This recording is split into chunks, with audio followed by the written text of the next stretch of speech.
Hi guys, welcome back to my cave. This is Diana with Creativity Inc. And today I wanted to make a video. It's a little slower than, I'm thinking it's gonna be a little slower than the other ones I've made before. And therefore it's gonna be a little longer.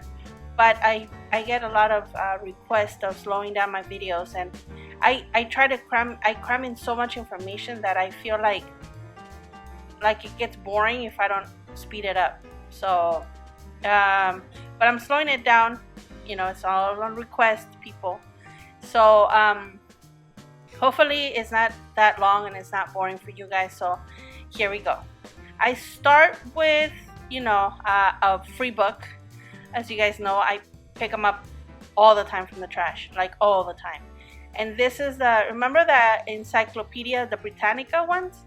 So there was the whole Britannica. There was like maybe 3 or 4 big boxes of these. So unfortunately, couldn't carry all of them, so I only brought like 3 home. But I really like the color brown, and I kind of like that vintage leathery look that they gave it. But we want to spiff it up a little bit more. So what I did is I gave it a very, very light sanding, and that's just because I want my paint to grab on really good. I don't want it to be scraping off. Although in this case, if it does scrape off, it's going to give it that vintage look because it's a brown cover. If it was like, I don't know, some other color, you really didn't want the paint to come off. You really want to give it a good sanding so that it gives the paint a good grip, to grip on, right? What else?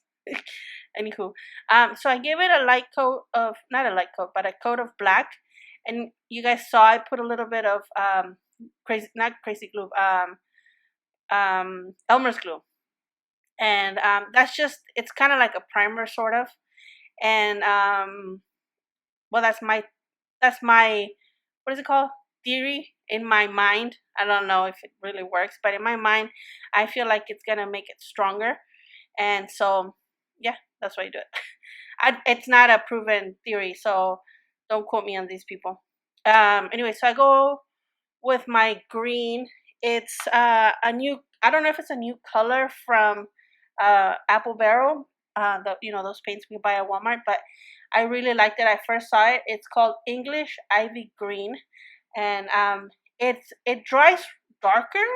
Like you guys can see here, it almost looks like an avocado, but it dries like a military kind of green. Anyways, and what I did is I went back and I sanded. I gave it one coat of green, and I went back and I sanded some of that paint off. So because I had that black and then I had that brown, when I'm sanding it, it reveals some of the black, and it also reveals some of the brown. And oh my goodness, guys, I really, really, really enjoyed how it came out. It came out really nice, and the book already kind of had like a little texture on there. And I'm glad I decided to sand some of it down. And it all started because I had brush strokes, and I didn't want the brush strokes to come out, and I was gonna sand it and then give it a second coat. But I was like sanding it, I was like, oh my gosh. So I decided to do that. So it was a happy excuse me, discovery. Anyway, so you guys know those green files that a lot of us use in our crafts. And we have those little metal rods that the file holds onto, or that's the weight where it comes onto. So what I did is I'm using those as where I'm gonna hold the paper on my book. So they're kind of like the ring binders. I don't know. A couple years ago, not years. Oh my gosh, no, not years. Months ago, I made a journal, a junk journal out of like a leather one, and I use this kind of the same technique of brown, like a claw. I want to call it claw, but then it's a ring. But in my mind, in my heart, I really want it to be called like claw binding. You know what I mean?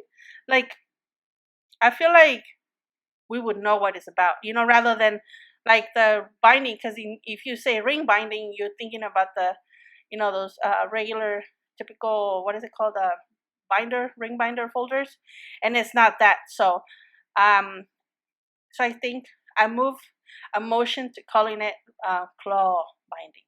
So anyway, so I'm gonna use the bottle to kind of use it as my guide, my shaper. They're not that hard to bend, but they were when you were trying to shape it, it would bend.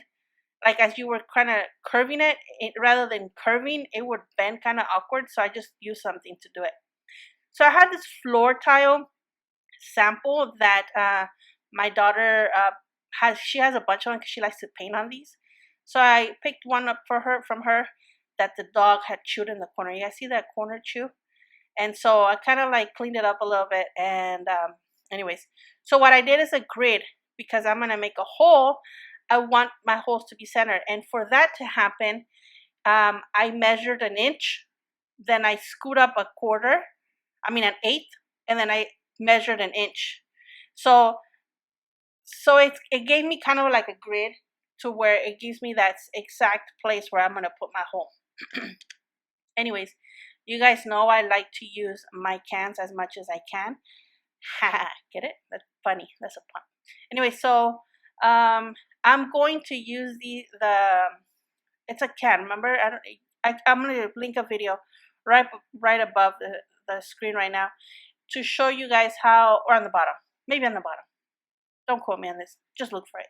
Anyways, so there's a video where I make stuff out of aluminum can, and it shows you how I clean them and how I make them flat. But I use my hole puncher. All your hole punchers and all your thin dies and stuff like that, they all cut this aluminum from the cans.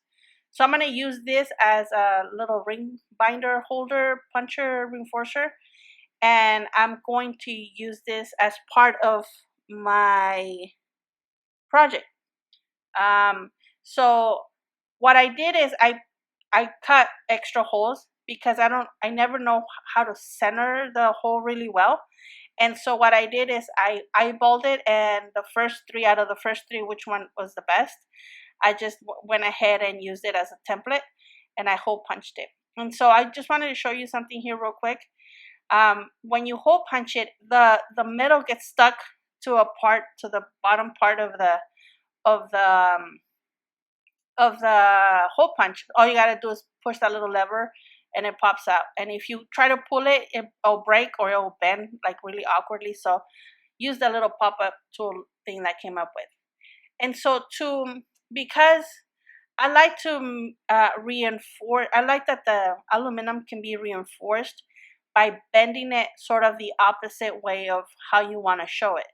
So if you want it to be reinforced down, you kind of put it upside down and make some kind of fold, bend. In my case, I'm making a crease, and it kind of decorative, but at the same time, it's gonna keep the aluminum from kind of like, I don't know, wanting to come up. I don't know if you guys know what I mean. But so yeah, I'm gonna do that, and my next step is to cut where the ring binder is gonna go. Now, this book is going to be it's not upside down, but it kind of, like, I want to say it's kind of like those upside down cakes. Like, it's still the cake, and it's still like, in a way, but it's not, so it's upside down. just nod your head and say you agree with me. And so I'm gonna cut the little grooves where I want the ring or my claw to come out of, or be positioned. I don't know, you guys know what I mean. This is where I want to have the claws be at. So I measured, what I did is I went in from the, you know how I do it. I go from the top down 2 inches, then from the bottom up 2 inches, and then I just centered my centerpiece. I don't like equally center them all, or I don't equally divide 3 different measurements, because for me, the less I measure, the more better I feel about it. Like, if I can find a way to cut corners on the measuring, I'm gonna do it because um I always, although I went to school and studied carpentry, I always end up measuring 300 times, cutting it once, and then cutting it again. So it's just, I'd rather just find a shorter or like a shortcut or I don't know, a way around measuring exact measurements. Even though I measure all the time and I like it when it's accurate, but I'd rather shortcut it. Anyway, so this is what I'm going to do. I'm going to make little strips, sort of like molding. For those of you that know about moldings and stuff like that, I'm going to make a C molding. So the name, I guess, speaks for itself. So you're going to bend, bend, bend. So it makes a molding that goes around something. So in my case, I'm going to use that same aluminum can, and I'm going to cut strips. I think these strips were 3/4 of an inch. So when it went around, it was like when it came out on each side, it was a quarter, a quarter, and a quarter. And it worked out great. So what I did is I'm going to cut a little strip that goes into it. But if you guys can see here that I'm working off screen, so of course you guys can't see, I'm going to cut a little piece that makes the strip go into the book, like up. You see right there. Damn. So that allows me to really connect the what's it called, the aluminums. And here I'm going to also be able to, I did, whatever you call it. I'm going to cut a little bit more than what the length of my book is, because I'm gonna cut, okay, so out of the C, it has 3 walls. I'm gonna leave one of the walls and I'm gonna cut 2 of them off, because I'm gonna fold it so that at the end it folds and it kind of tucks and it finishes off the trim really good. You see how I took 2 of those little walls off? And so when I fold it in there, I push it in there, I'm gonna fold that little strip that I have and finish it off really good. See? Da-dum. So I'm gonna do that 600 times more, and then finish off my what is it called? Molding. Once you have your little strips cut off, I go back and I did the same things. I did what's it called? I did a little line. It's mostly for the aluminum not to kind of lift up, to kind of be pressed down. I'm sure there's a term for it. I don't know how to explain it, and I don't know where to find the term, because it's just something that I found that helps me in the process of the aluminum staying down, because even though it's a little stronger than paper, it's more, I don't know how to describe it, it's more fragile. Anyway, so the line makes it so that the strip endings come and stay down. So what I did is on my what is it called, the little centerpiece that I have there, my little pad, wooden pad, I'm gonna do 2 things in this. I'm going to first paint it with not technique, but the gesso mix that I make with paint, and just so that it's a little thicker. It's just I don't want plain paint on there. So I'm gonna hide that shoe bite with a little bit of rust looking thing, and I'm just gonna do the base color first, because I wanted to see if it worked good, or if I was gonna have to find another way to hide that bite and at the same time make this like wood plate more interesting than just a little wood square. So my goal was to see if it was gonna work. So this is at the end of what I'm gonna do to this, or it's not gonna be the only color I'm gonna put, because rust, I usually like to play with other colors. So I'm going to just play with it and see if it works, and see if, while I'm working with it, if I get comfortable, or if I'm gonna have to find another way to decorate this plate. So I painted all my parts. I painted the claws, I painted the trims, and I kept my trims separated. I don't know if you guys can see, I painted 1, 2, 3, and I kept them as 1, 2, 3 holes. So these are the hole punched hole full hole reinforcer. Why do I keep on? You guys know what I mean, hole reinforcers. So I grab my hole reinforcers, and what I'm gonna do is I'm gonna sand them. So one is to, because I don't want it to look just like a black piece of whatever. I I wanted to bring that little trim that I did with the pencil out, but at the same time I wanted to distress it, and I also wanted it to be a little vintage, and then at the same time I don't want it to be 100% black. So for the piece of the Resistones, I'm gonna make my buttons, and the way I'm gonna make my buttons is I have these hammer numbers, and these are used for jewelry and like metal art. Well, I guess I can't explain it more than what you guys are seeing. I grab my metal fastener, brass fastener, and is it brass? Whatever. I grab the fastener, I open it up, and then I hammer my number on top. Now, I I hammer it hard at the end, but during when you guys see me doing like all these movements, so make sure that I get the whole number with the thing, because you know how it's like oddly shaped. So I do like a circular motion while I'm hammering, so that I make sure I get all the number all the way around. And then what I do is I grab my Sharpie. It's like a fine tip Sharpie, and I go with that number and hammer it in, and it kind of gives you that effect of a number. Um, I like how it comes out. I wish I had another way of painting it rather than just using a Sharpie. I wish I'll come up with something better for the next time, hopefully. But I wanted to kind of bring out the number, and so a Sharpie was probably the best thing I saw. But it comes off, so although Sharpie shouldn't come off, but this one came, and it was so funny, guys. Just a little side note. I was looking like crazy for the six, because I only kept on seeing a 9. I was like, dude, where's the 6? You guys know where I'm going, right? Yep. There's no 9. There's a 6 and a 9, same number. Anyway, so it was 1 through 0, and I was thinking of putting the asterisks and stuff like that, but I don't have.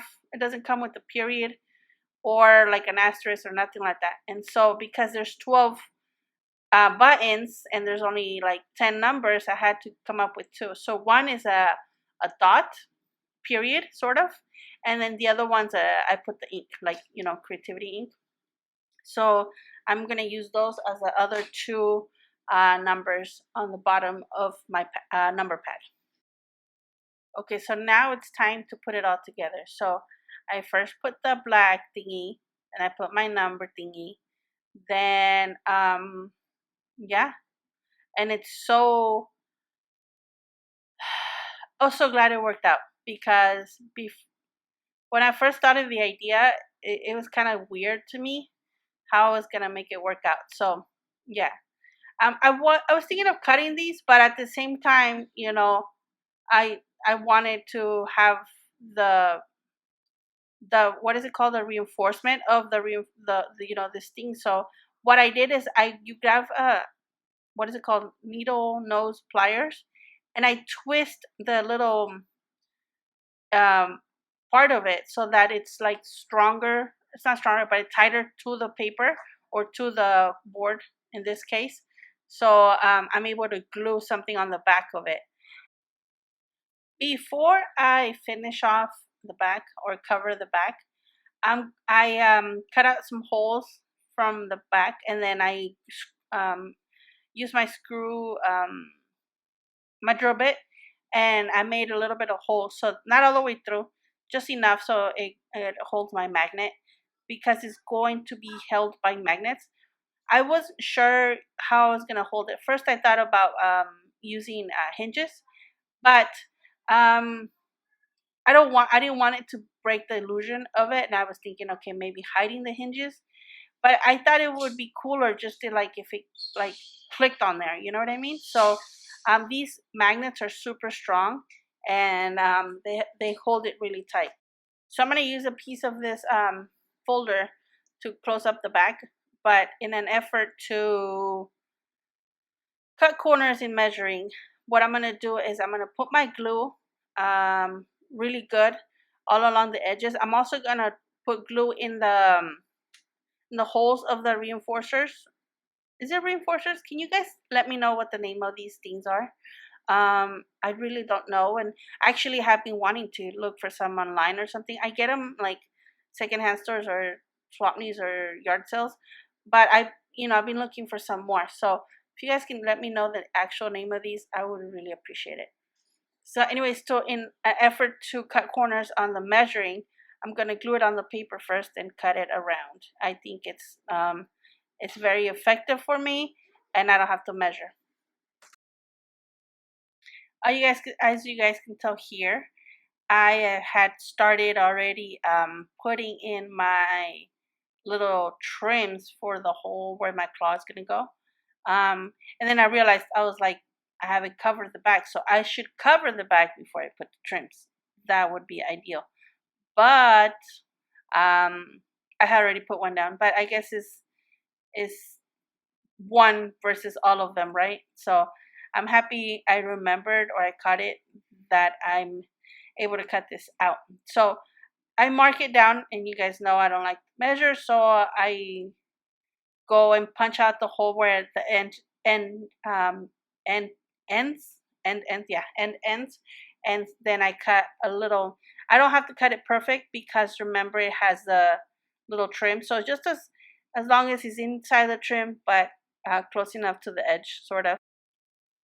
So after I'm done cutting it, it's just time to gluing it down. So rather than messing with the glue around this little edge or whatever, I'm just gonna put it there and put glue wherever I can around it. That way it's not messy when putting the paper inside the little molding molding that I had already put in there. I love this like scrapbook paper. I really did, and I was very happy I had two of them because this book is quite large. It was those 5x7 books, you usually can use one scrapbook paper and it covers both of them. But man, this paper, I had two of them. I really loved it. It kind of goes with the feel I was going for with not a feel, but I feel like it matched the book and it matched the claw idea. So but the thing is that, okay, so when I'm cutting this one and putting it there, I keep on forgetting that I'm doing an upside down cake book kind of style. So it's as I'm putting it on, right side up, but when I'm gonna use it is like down. But I mean, I guess it's in gibberish or some other language. And so I guess it doesn't really matter, but it looks like the words are gonna be upside down. So but at the same time it goes like, okay, it's an upside down book. You know what I mean? Like it's a clawed book. It's like verted book. I don't know. We'll just go along with it. Just not in wave, boys, like in that movie. So yes. So the same what is it called? Same theory applies here. I'm going to sand them off, sand up, whatever, sand it, the little trims, just so that I give a little texture and character. So yeah, I'm gonna put some music while you guys see me installing them. And I don't know if I should have cut this off or if you guys rather see the whole process rather than me just telling about it and cutting to the next step. So let me know if that works for you. So here's the music.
the spirit of cutting corners, I am going to show you how I cut to exact almost measurements without measuring.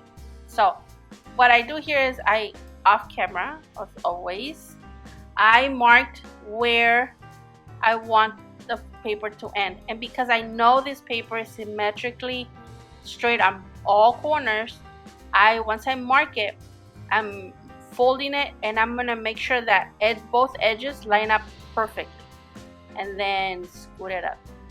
And when I do that scooting up, I always scoot up kind of moving sideways but kind of upwards. And then what I do is bring my ruler and then make sure I use the fold to make sure that ruler's perfectly aligned with my fold, as you guys can see, as demonstrated, and then cut straight. More times than not, this works to a perfect T. So I really like this method, especially because I don't have to measure.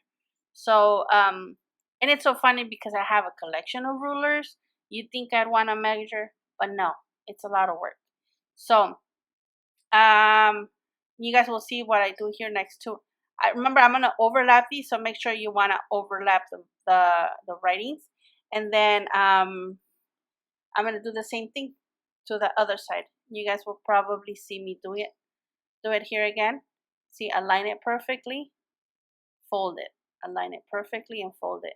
And then if your first alignment is done right, you'll see that the other end that is also aligned good aligns well. You know what I mean? Like that if you did one end right, it will demonstrate that you did it right by also aligning on the other side. Anyways, before I cover the back, I wanted to make sure that I knew how I was going to incorporate my claw, because sometimes I'll cover it and then I'll be like, oh man, I wish I would have made a hole or a magnet or this or that before. So I have been, learning from my own videos on my own mistakes and learning that I should plan a little bit more ahead as to my bindings or my pockets. Sometimes I wish I would like do those eyelets before I what's it called, before I put it, because sometimes I want to attach like a pocket or something with an eyelet, and it would have been nicer if I would have just done it before I attached the whole back to the back. So I don't know, most of you guys out there I think are more professional or more experienced than I am. So I feel like maybe you guys already knew that, but for those that didn't, like I just learned it like literally like last week or something. So I thought I'd share. So I have those little extenders or extension rods from those scrapbook papers, or that scrapbook like spiral on the side. You know how they always, if you buy a scrapbook, they always come with extra fasteners or extra extensions. So I'm going to use that same little extension rod thing to attach my claw to the book. And I know that there's a little bit of thickness to it or whatever, and I'll show you how I use that, and I'm going to make it work for mine. So I measured, I pre-drilled, and then of course I didn't film. So as you guys can see, I already attached my claw.